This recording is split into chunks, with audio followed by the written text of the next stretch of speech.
Welcome to Business Talk, presented in collaboration with the University of Rio Grande and the Ohio State University South Centers, from the heart of southeastern Ohio at the University of Rio Grande TV studio. Our goals are simple: promote the University of Rio Grande and the Ohio State University South Centers, as well as advocate local small business and their support organizations. More importantly, promote southeastern Ohio as a wonderful place to live, explore, and learn. There are many different ways you can find us. The University of Rio Grande Cable Access Channel 17, live online at blogtalkradio.com, and on YouTube if you are unable to catch our show live. Introducing our co-hosts, Jason Winters, Mike Thompson, Patrick Dingle. Thank you for tuning in. We hope you enjoy the show. Hey, welcome to our show. Today we have a special guest, and I'll get into introducing Frank here in a moment. Wanted to welcome back, of course, Mike Thompson, who's at the head of the table, making sure that we are technically sound. And then we have Jason Winters. Jason, today is sort of a special day for us in the fact that we're talking about something that I know very little bit about, and you know more than I do, and together, and I know Mike has been involved, and that's owning land and renting out land, whether it's commercial farmland or private. And the only thing that I know about it is we have many clients that come in wanting to get into the business of owning property. And I know we've talked about this before, but you own a farm, is that correct? I do, Pat. I've owned several businesses that involve property and real estate as well. And, I like today's show because the last couple shows have been really focused on education. Yes. We had David Lawrence here, the provost, and he was talking about his responsibilities and the educational side behind education. And even the business side behind education. And then we had Eric Matson last week, who told us all about the fine woodworking program and the jobs that are available for our students after graduation, which, I'm still talking about that. I think I'd like to go down to the Virgin Islands and build cabinets for yachts. I think that would be so cool.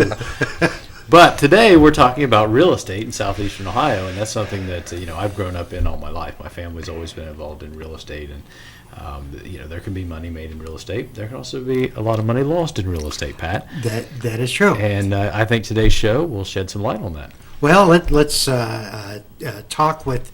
We are talking with a business entrepreneur, Frank Homerosky. Frank lives in the Jackson area, and he has a variety of pieces of property that he rents out, leases out on a private basis. He also has commercial property. I've seen the property in Wheelersburg. That is a nice piece of property. Thank you, Pat. And then also farmland. He was a farmer at one time. I wanted to introduce Frank Homerosky. Frank, thank you for coming on the show. Welcome Thank to you, the show. Pat. Thanks for having me. Care to share a little bit about who you are, what you do? Well, Pat, my wife and I moved to the area to work at the uranium enrichment facility in Piketon, Ohio, back in 1979, 1980 time frame.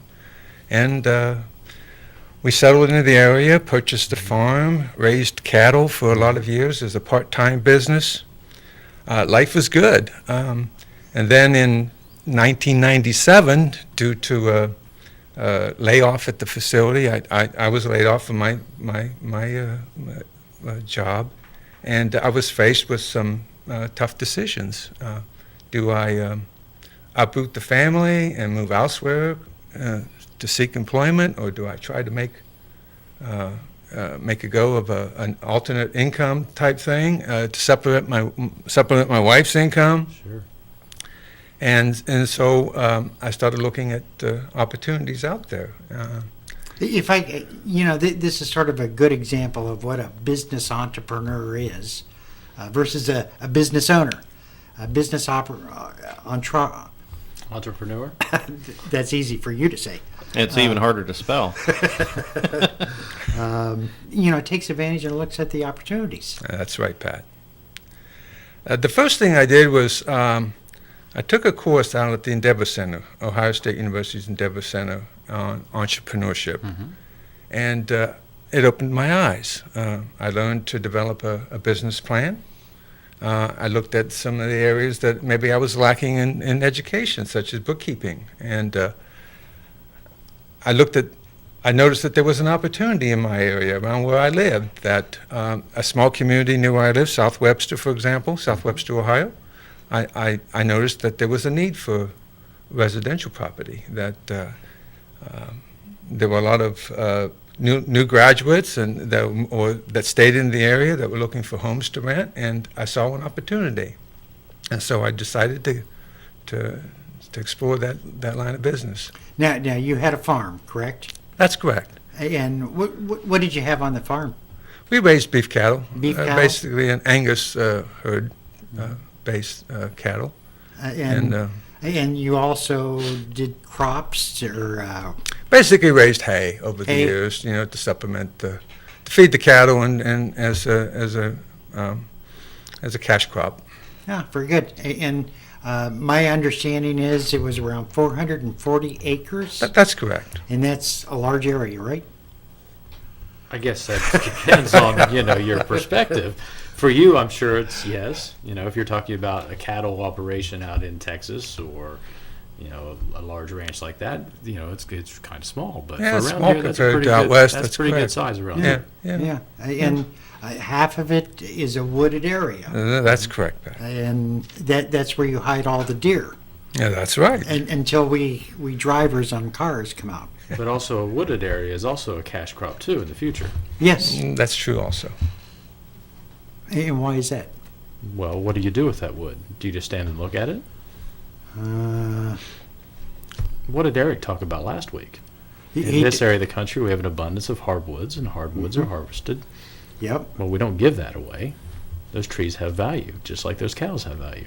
So the piece of property in looking at is not only farmable, but you're also saying that the wooded area can be. It's a product just like corn and soybeans. Interesting. It just takes a little longer to grow. That's Interesting. right. And so on that piece of property, et cetera, was that your full time after you decided to get into the rental business? Were you doing full time farming? Well, I'd always run the farm as a part-time enterprise, but I was looking for something to supplement that income, and that's what drove me to get into the rental business. As a youngster, I'd helped my father in the rental business, and having lived on the farm for a lot of years, I pretty much learned how to fix or build anything. So I thought it was a good fit for me. So my business plan, once I developed my business plan, I went about purchasing homes, and my plan was to buy a house every year, buy or build a house every year. And I liked South Webster area to start. I knew the families that lived in the area, and I would look for homes that were older homes in 1940, 1950 range. Why is that? Well, those homes are generally well constructed. They're usually outdated. But I had the skills to go in and maybe renovate the kitchen, the bathroom. If it had old carpeting, I would put down hardwood floors, and do whatever's necessary to bring it up to code and to make it a very livable dwelling, and make it attractive to a potential tenant. And I would imagine that you would just give a quick inspection on the furnace or the heating and air conditioning. I would also look at that. If it hadn't been updated, if it was an old furnace, the first thing I would do was tear out the furnace and put in a new furnace, and so that I have central heat and central air. Oh, okay. Yeah. All right.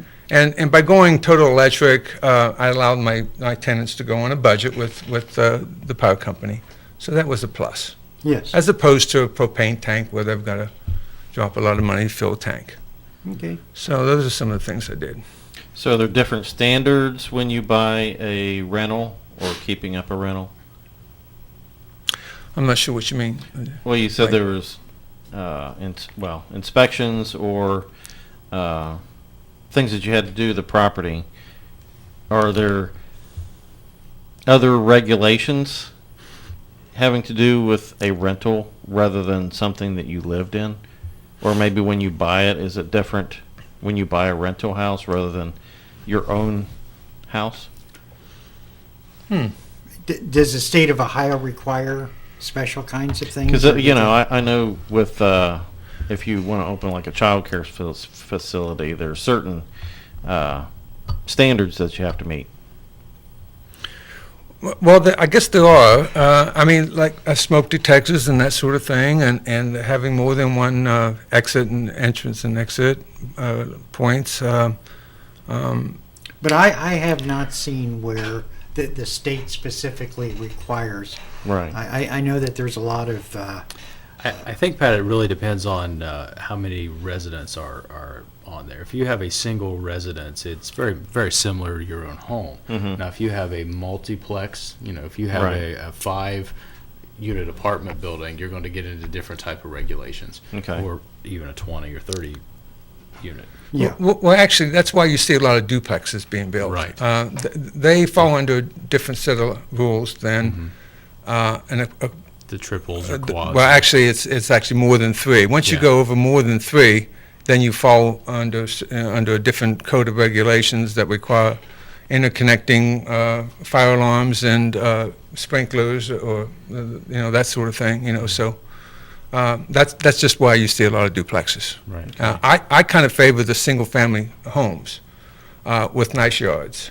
And that way my tenants are separated from their neighbors, and they have their own private space.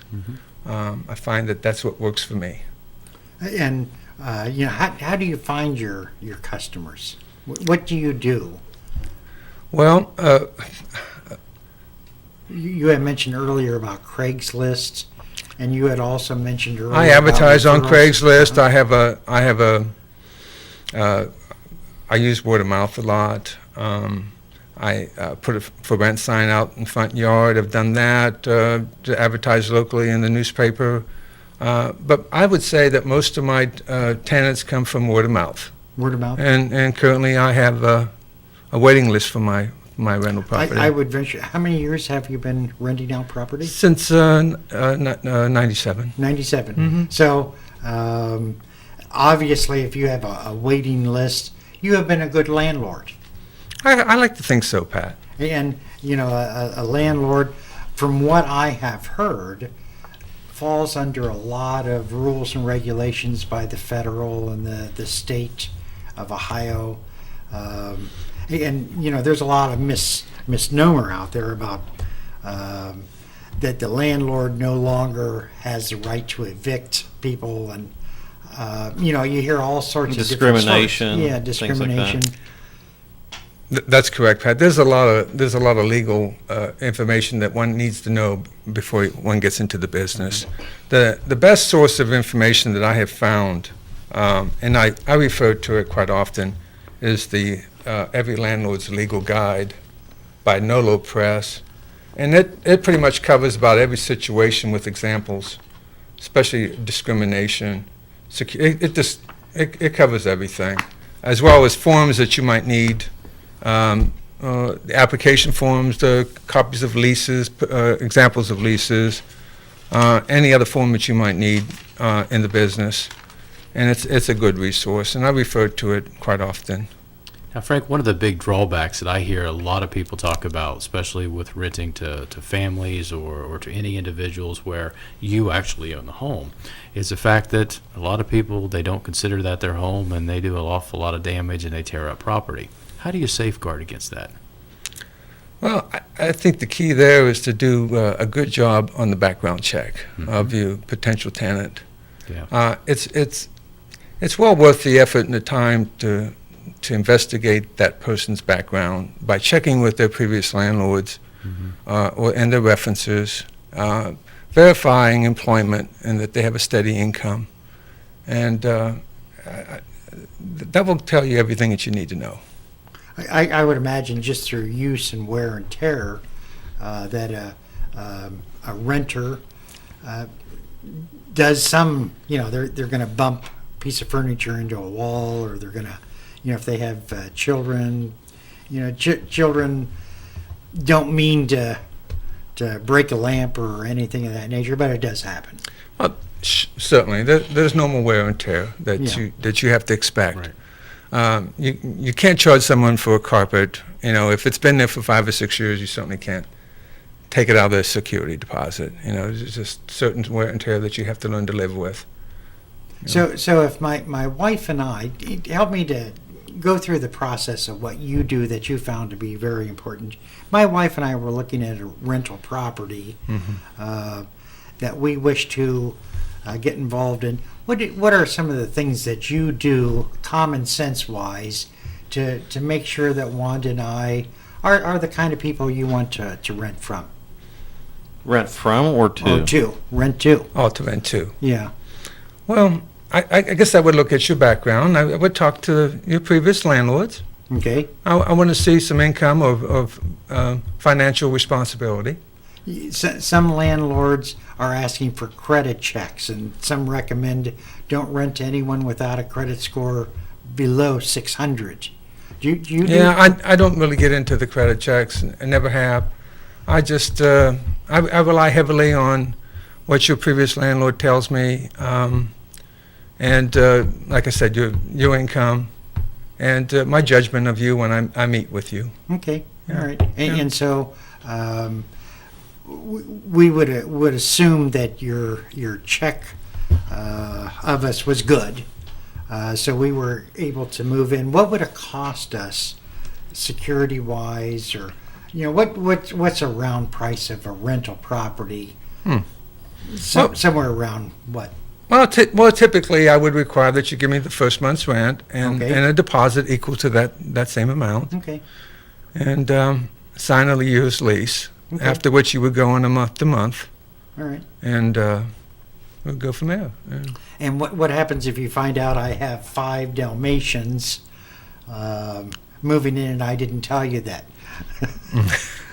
Well, I wouldn't let you move in the first place. I do have a pet policy, and on houses where I have hardwood floors, or something like that, I certainly allow 1 or 2 pets. If a house has carpeting or something, I generally don't allow animals in the house. Okay. Rents typically in our area run from $500 a month to $800 or more a month. Yeah. That's for a family dwelling, 3 Yeah. bedroom. Yeah, 2 to 3 bedroom. Very good. Very Yeah. good. But I would be responsible for utilities. That's correct. And I would be responsible for like phones and internets.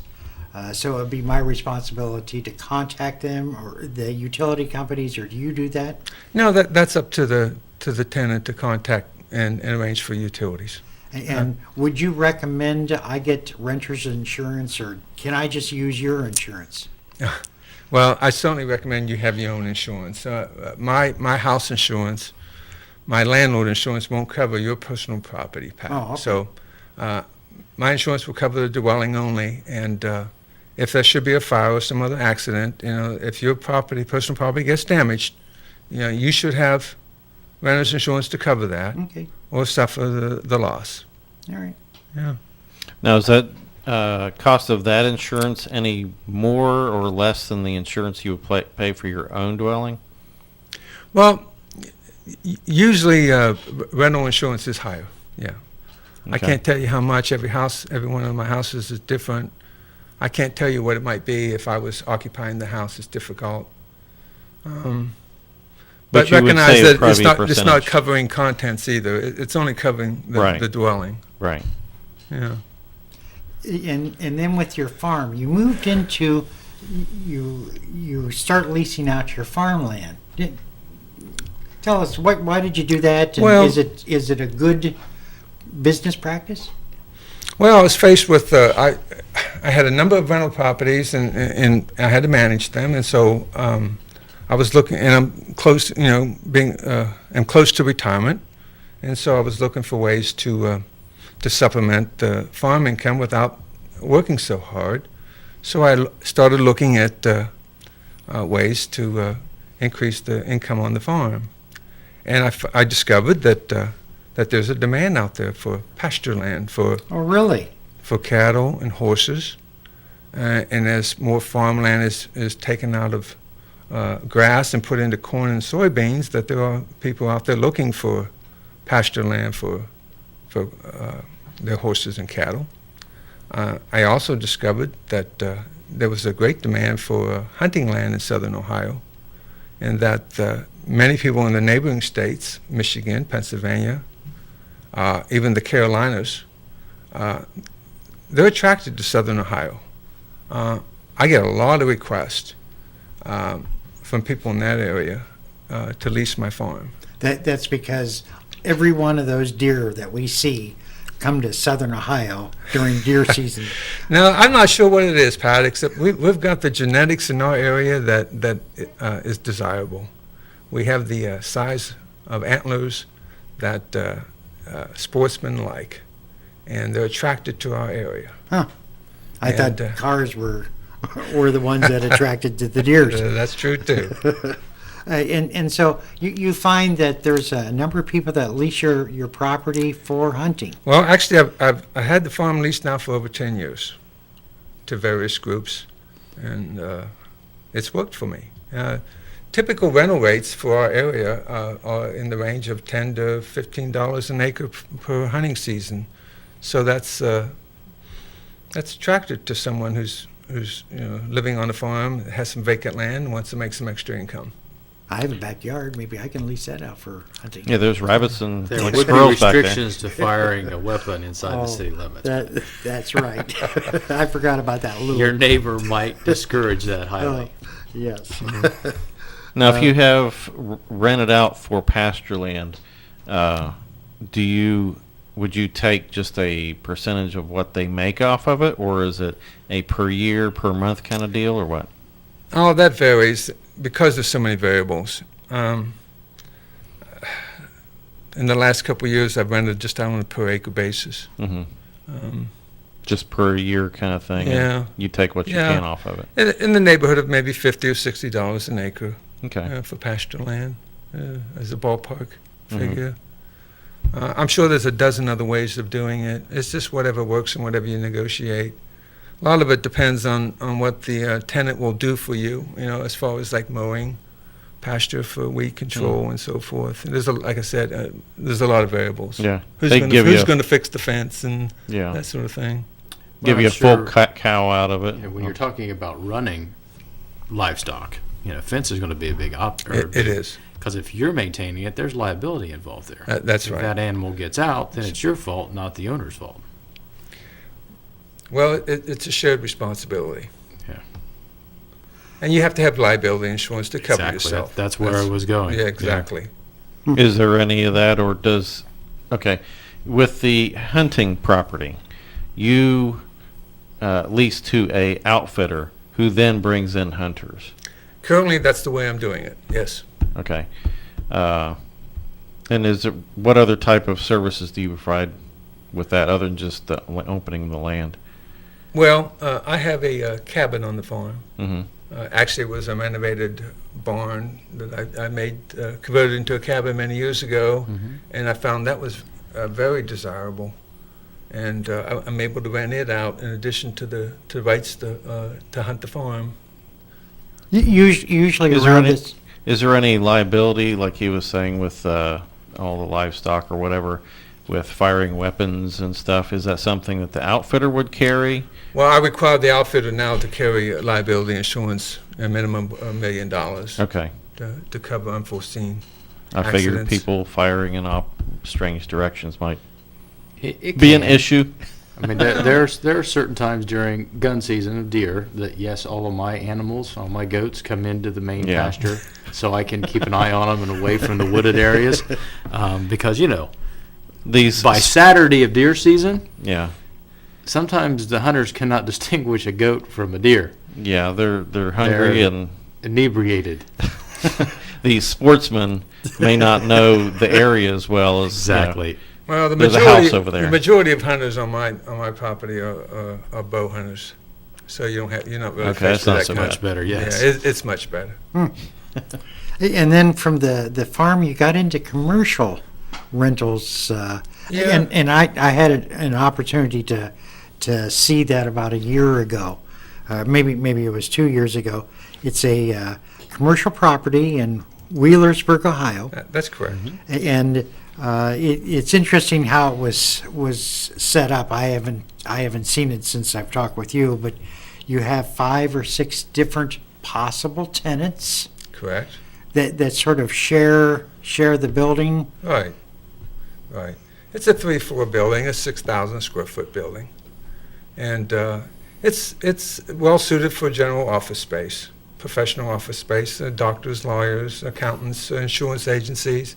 I have space for a beauty salon, general office space, and they vary in size from a couple hundred square feet to 1,000 square feet. Wow. So I have something maybe that can handle about anybody that wants a presence in Wheelersburg. And I do something a little different. Usually commercial property is something that requires a long-term lease, a long-term commitment. I'm able to offer short-term leases and a turnkey approach to the tenant in that with their rent, I supply all utilities. That's the water, the sewer, the electric, the central heat, the central air. I provide Wi-Fi, trash pickup, and a post office box, all for, say, under $10 a square foot a year.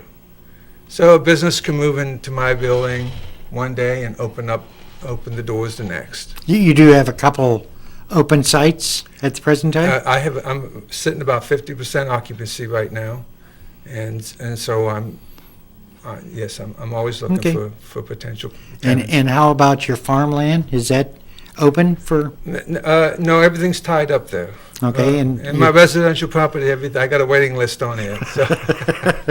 Commercial property, that's the only thing I can offer you today. You know, we're sort of running out of time. If someone was interested in starting the rental property, can you just give a couple suggestions what to think about? If you were to do it over again and you know now what you know, what would be some mindful things you would want to give out, the experiences that you've had? Well, I think one would be develop a good business plan, Okay. and see what else. Well, here's a couple of things that were written down as we were talking about this. Keep expectations reasonable. Oh, certainly. Yeah. Certainly. Know the rules, which you said. Have the property inspected first before you purchase Well, it. if you're not familiar with building construction, or if you're new in the business, certainly. But you've got to know your market too. Yeah. You've got to know who you're going to be renting to, and what kind of client you're going after, and you got to know what your expenses are, Pat. I mean, really, you have your purchase price, and then you got to estimate what you're going to spend to Reasonably, renovate, what you're Yeah. going to Yeah. what's going to cost you to renovate that piece of property. And with all that, you've got to look at what kind of income are you going to make. If my income isn't going to pay for that property in 6 or 7 years, I might pass it by, Pat. That's very wise. Yeah. And here's something we always try to encourage individuals is create an emergency fund. Well, crap happens, Pat, and things need to be fixed quickly. That is true. Anything else you want to share with the listening audience? No? I think that's. Jason, you want to share anything? Well, we've got, 2 minutes left? No, we only have about 30 seconds. 30 seconds. Well, that's just enough time to tell our listeners who's going to be here next week. Excellent question. Yes, and What happened to our next week's scheduled person? For the life of me, okay, so we can't answer the question. that is an excellent question. We'll get back to you next week. Yeah. Watch your emails. It's all right. It happens to the best of us. It's a senior moment. And some of us are a little bit more senior than others. Hey, my gray hair. What can I say? Frank, I want to thank you very much for coming on the show. I am very, very pleased to to actually talk with a business entrepreneur that has been very, very successful in what they've done. So Well- thank you very much. Thank you, Pat. Until next week, I'm Patrick. I'm Jason. And I'm Mike. I'm Frank. Thank you for for watching. listening. Have a great week, and see you next week with our next guest.